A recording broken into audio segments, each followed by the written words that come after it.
जो चाहती हूँ वो तो मैं करके ही रहूँ। क्या है? और ये चाहती हो वो मैं नहीं होने दूंगी। अरे कुछ तो बोलो खुदा के वास्ते, मेरा दिल बैठा जा। तुम क्या समझती हो ये सब कुछ मैं जाके अपनी बीवी से कहूंगा? कॉफी की जिद तुमने की थी। नहीं, किस खुश फैमिली में गिरफ्तार हो तुम?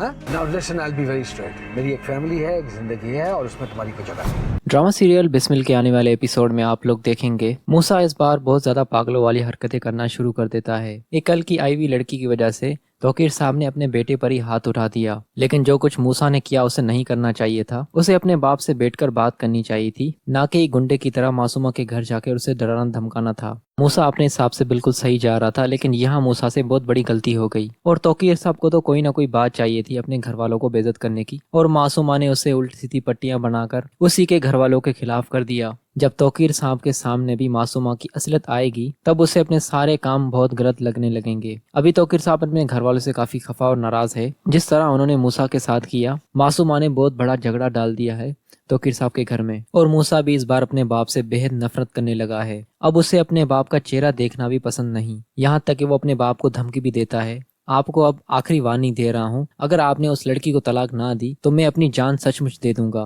पहले ही तौकीर साहब को इस तरह का ख्वाब आ चुका है, लेकिन इस बार मूसा ने ये बात हकीकत में बोल दी। ये बात सुनने के बाद तौकीर साहब के रोंगटे खड़े हो जाएंगे और उन्हें भी इस बात का लगता है कि सच में कहीं मेरा बेटा जान न दे दे, क्योंकि जिस तरह से मूसा बागी बन चुका है अब वो अपने साथ कुछ भी करने को तैयार हो जाएगा। अब रेहान भी अपने शोहर को बद्दुआएं देना शुरू कर रही है, क्योंकि उस लड़की की वजह से इसके घर में बहुत बड़ा हंगामा हो गया है। और मासूमा ने भी बहुत अच्छे तरीके से तौकीर साहब को अपनी बातों में उलझाकर और अपने जाल में तो पहले ही फंसाया हुआ था, लेकिन अब उन्हें अपने घर वालों के भी खिलाफ कर दिया। अब तौकीर साहब को थोड़ा सा भी भरोसा नहीं रहे अपने घर वालों पर। तौकीर साहब रेहान से ऐसे बिहेव करते हैं जैसे उसे जानते ही नहीं, और ये जो कुछ भी हो रहा है तौकीर साहब अपनी बीवी रेहाम को ही कसूरवार समझते हैं। आखिर उसे भी कह देते हैं ये जो कुछ हुआ ये तुम्हारी वजह से हुआ है, तुम्हारी शे की वजह से हुआ है। अगर तुम मूसा को अपने कंट्रोल में रखती तो मूसा आज ये हरकतें ना करता।